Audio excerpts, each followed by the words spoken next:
welcome to this week's GRC featured pin of the week.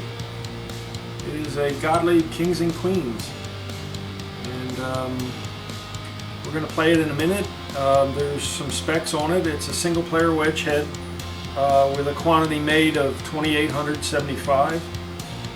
It's a gambling card themed game.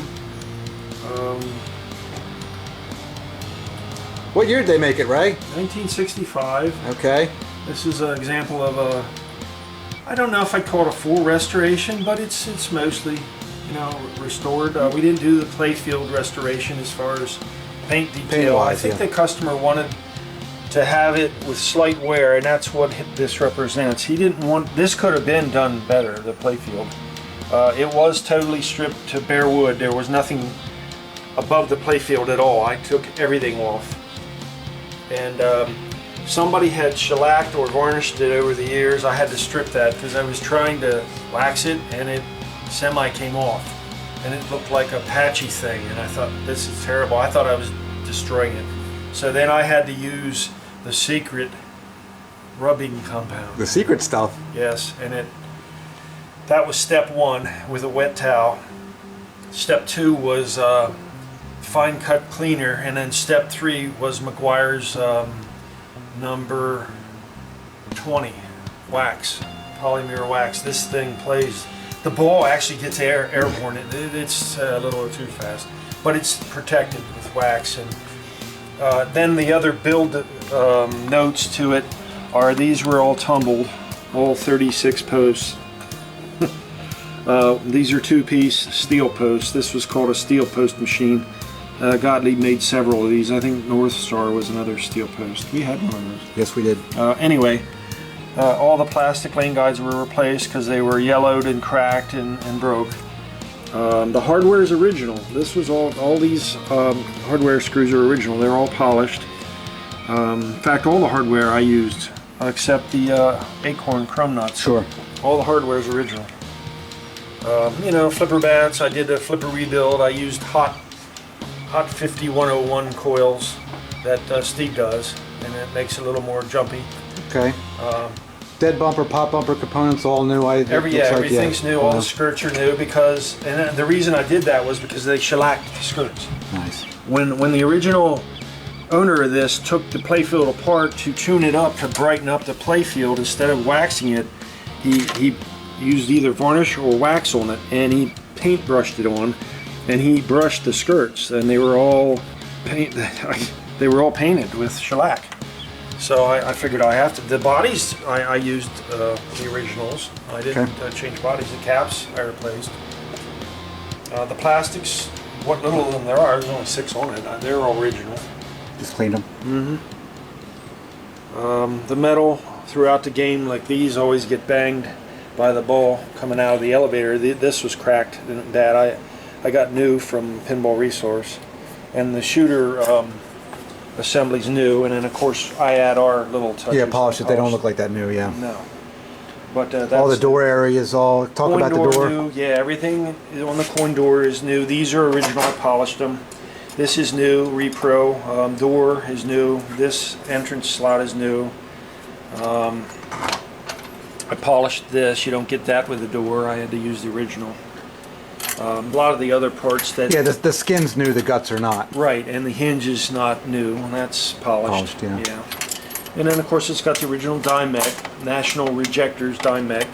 The quarter mech is a Chicago, or a coin mech incorporated, standard quarter. So the way Gottlieb works, and then, by the way, this is a also transitional year machine that Gottlieb did. Some wires vinyl, some is cloth. Okay. This is another combo year, like that Williams game. Yeah. Gottlieb was doing the same thing. They were testing vinyl wire use in their games to see if it was suitable to make, manufacture, assemble easier than cloth, and then they totally changed to vinyl later. Okay. Now the dime mech automatically starts a game, and the quarter mech gives you extra 3 credits. It's selectable. 2, 3, 4, and 5. I have it on 3. Okay. Makes sense to the area of the game, but I don't know that the player is going to really, the owner is going to care. Well, yeah, but it's, I mean, it's neat history. Yeah, Gottlieb did that with their coin doors. Not too many other companies did. I don't think anybody else did. I don't think Williams ever did it. They might have, very infrequently. I think I remember on some gun games.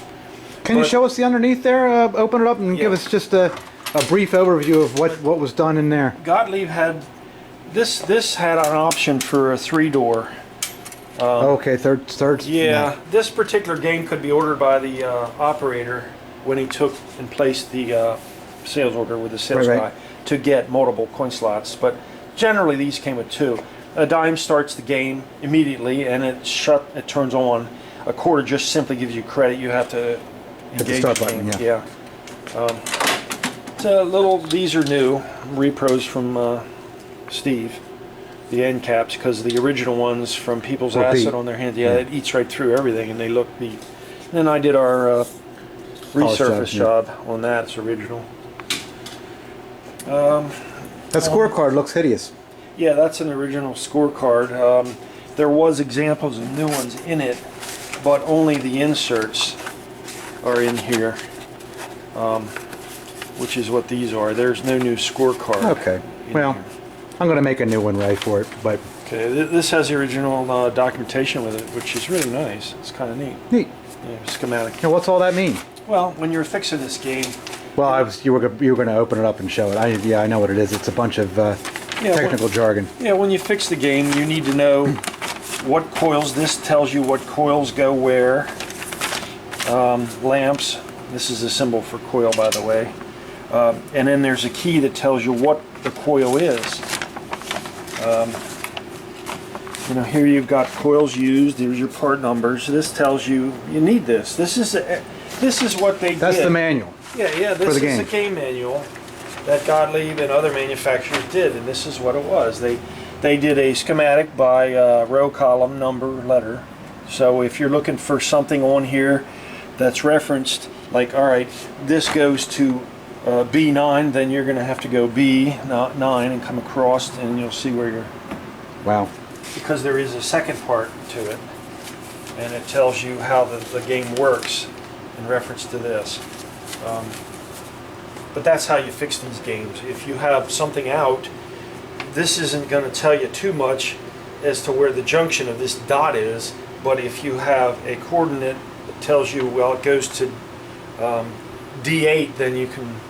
Okay. Well, this isn't a tech tips video, Ray. I just want to see what you did to the machine. Okay.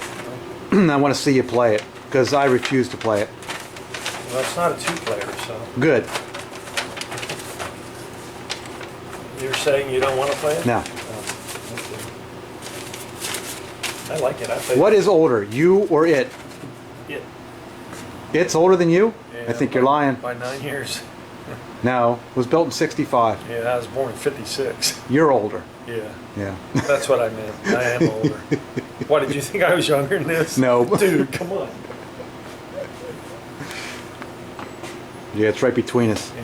What's underneath this playfield? What'd you do under there? Anything? Early Gottliebs, you don't just lift this. Okay. They did this. There's a big bar that in big here. bar, yeah. I mean, they really went. There's more metal in this bar than some cars. Watch the ball. They don't come out. Okay. Yeah. You know what? There's a lot of thought to this game. First off, it has several service positions. It's got the first dot, second dot, which controls this. Playfield can also be pulled front, put in the other service position. And tilt it back. Yeah. That's a lot of thought. Also, look at that ball trough. This wow. has a captive ball trough. They had more going on in this in the later years. Yeah. This has a solenoid which releases the balls into the game. Neat. To start. But this is also a safety trough, which when you lower it, it hits this metal pad, and then the balls come out of the game. Huh. They had a lot going on. This is what Pinball 2000 just did. Just got back to, right? Yeah. And you know, it's amazing. 65. Why did they stop doing safety stuff like that? I have no idea. And this is on and this is a manual ball launch machine. Yes, it is. It's an elevator. Yeah, it uses the elevator here to raise the ball up, and then when it comes out of the top, it has a bevel here. Yeah, it bounces out. Ball comes out and goes into the ball trough, ball lane.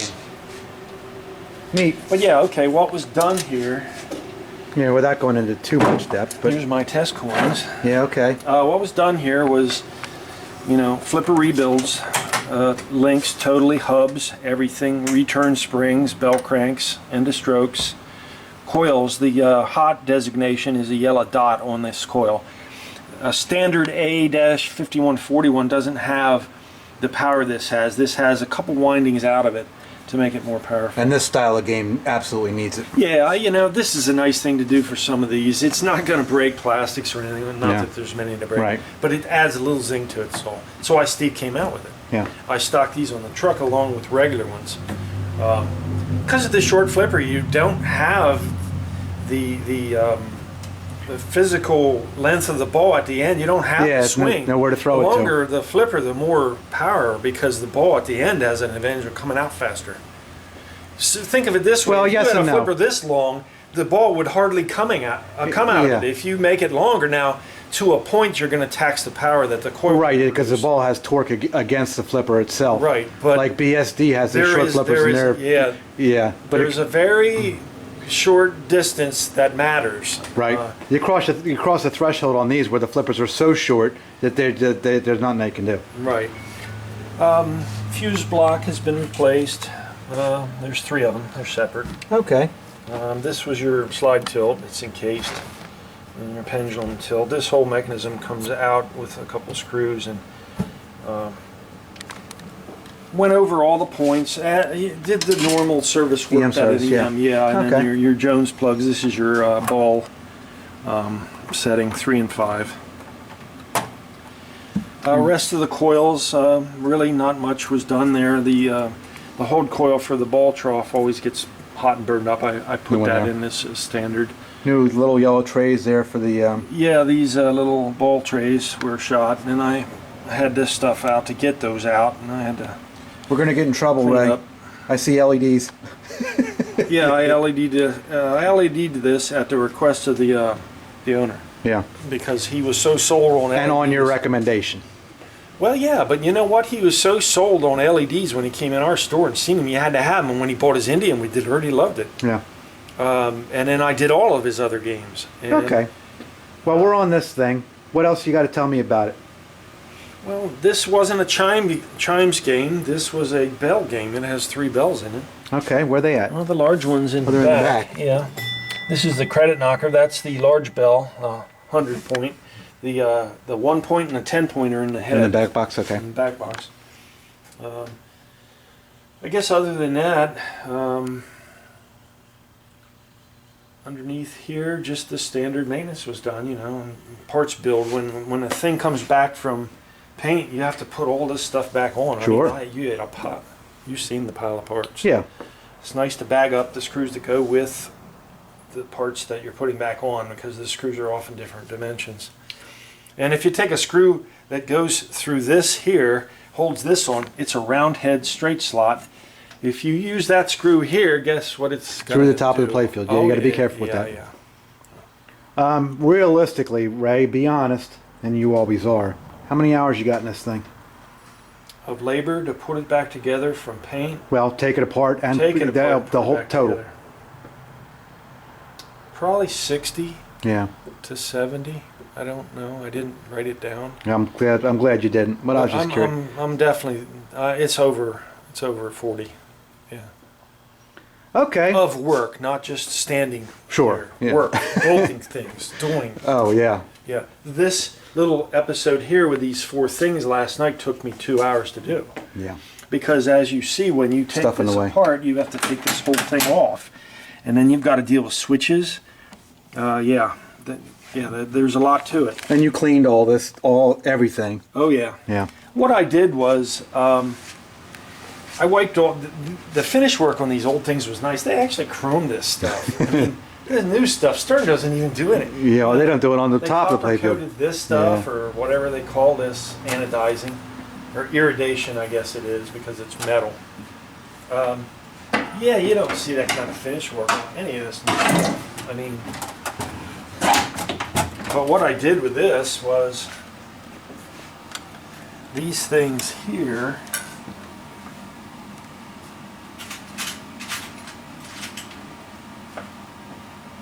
I get kind of involved in it when I do these. These things, here this eject hole assembly, I polished all these on the polisher. Well, Ray, I wouldn't admit to that. That's ridiculous. That's neat. Oh, they look great when they work. Okay, sweet. Looks like the art was Roy Parker. Don't know him. I don't either. It sounds like a Western guy. Roy Parker? Wasn't he in Western movies? I don't know. No, that was Roy Clark. No. Roy Parker, man. He was like... Didn't you ever watch the old Western movies? No. No. The 50s, 30s? Absolutely not. My dad used to. I got hooked on watching them once in a while. Encore Westerns, man. There's all kinds of good ones on them. Well, whoever's watching a feature on a Kings and Queens might be on up anyway, on that. Roy Parker did the art. Okay, and, what did he do back here? Well, it was a basic, simple. It wasn't no mirror work, but it's a nice silk screen thing with a lot of detail in it if you look close. It's a bar, probably like a Western bar with a hotel thing, you know, and then you have the ladies, you know, and then this lady is trying to swindle this guy, and he's a card shark. And if you get the theme, the sheriff is just laying back here. You're not doing much. No, this guy's just a patron getting a drink, messing with one of the barmaid ladies. But the bank's across the street here, Wells Fargo, and then you can see this dude's wife's coming in with a rolling pin, gonna clock him for playing cards and gambling money away. And then his buddy's under the table with a card. Handing him a joker. Yeah, this lady has her own thing going on with a hidden card, and then she has her friend showing her this guy's hand with a mirror. So it's like everybody knows everybody's cheating. It's funny. Pretty neat. Yeah. I mean, it's, you know what, for 65 it was kind of neat art. And any of your card themed games with a gambling did well. Theme, yeah, probably did, you know, in the day when these were out, I guess. What's the objective? Does this thing have objectives? What's the game plan? Does it have a game plan? Yeah, well, I've played several, and this is the second one that I've restored. The first one was for Kent Schaefer, and it was he didn't want the cabinet done, he didn't want the playfield done, so he got just an old one cleaned up. Yeah, okay. Well, how do you play I did the same type of thing with the playfield. The objective really is just simple. You can see all your lanes, there's tons of them. Now the only problem with a game like this is there's very few chances of you getting back up here. Yeah, there aren't much in the way of shot. So you only got 5 balls or 3, whichever you have the game set on. Now if you set this on 3 balls, one of these lights will trip out 2 cards. They do give you an advantage over that. Okay. Yeah, they do have logic built into this mechanically to give you a chance to get further in the game with just 3. Anyway, your object is to get the cards out, and then when you get the cards out with either here or here, then you're going to get, and of course you have outlanes, you're going to get these lights lit here, aces, kings, queens, jacks. The whole object of the game is to get the lights out and to get in the hole. Okay. You will get specials when the hole lits, when you get all the cards lit, and you'll get a special for each 4 card set. And then when this lights underneath here, there's a light. When that lights, then you get the special, and whatever the game is set to give you a credit. Right. Or whatever. Or score. Yeah. Mostly these were credit, but anyway, that's the object, to get in here, because the ball gets passed over, and each time you get into a lit hole, you get 3 points, 10. So you can see 10, 20, 30, 40, 50, 60, 70. That's just with a moderate light. And then your replay is only 1,000, 12, 14, 16. You can see that adds up quick if you can keep getting in these holes. These are kicker holes. It says the maximum score is 1999. Yeah, this is a lit 1,000. Right. It's not a 4 reel game, it's only 3. This lights when you get 1,000. And when you roll it over 1999, this light stays on, but this goes to 0, right. So you don't. There is no such thing as 2,000 on this, and it's hard to get near that kind of number anyway. 1999. Okay. You don't have much else going on this. It's got 3-point types of scores. You got singles, you got 5-point scores, and 10-point scores. And those are your 3 bells. And that's all you get. Well, the 3 bells are 100, 10s, and right. Okay. But you know, that's the only scoring you get, 5, 10, and 1. So all that adds up to what you were going to score. Okay, I'm feeling stupid. So when does the big bell go off? When you get 100 points. And how do you do that? Well, you get 9. Oh, when you accrue 100 points. Right, 99. Bell rings at So 100. as it crosses over, then that 100, bell that's rings. right, Okay. Yeah. Well, would you like That's to it. play this game? Because I wouldn't. Yeah, sure. Why not? Okay. I like it.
Don't tilt it. As a player, you're allowed to reach up there and smack the side of the cabinet. I don't have it level, I guess. Leaning that way? No, that's a legal play. I bounced it.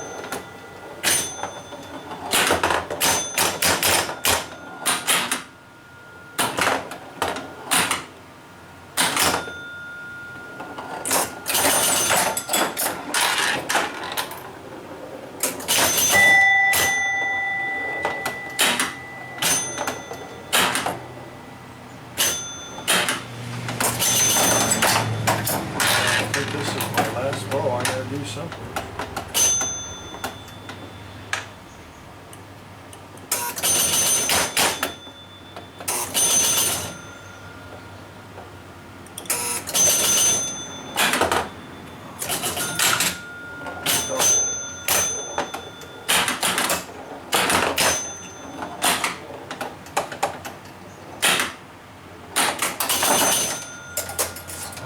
Neat. What do you think of that game, Ray? I don't know. I kind of like it. I have mixed feelings about it. It's a simple game, but it's basic play. Okay. Yeah. Nice. It's got a niche in the wedge head collectors game Okay. collection, Well, I think. thanks everybody for tuning in. Sorry about the slightly inferior camera angles today. We are working out of the garage today, but hope you enjoyed that. We'll see you soon. Okay, take care next time. Hi, we hope you've enjoyed this video. If you haven't already subscribed, what are you waiting for? Want to know what's coming next? Go like us on Facebook right now. You can keep up to date with all of us here at the shop and what we've been up to. Thank you for watching.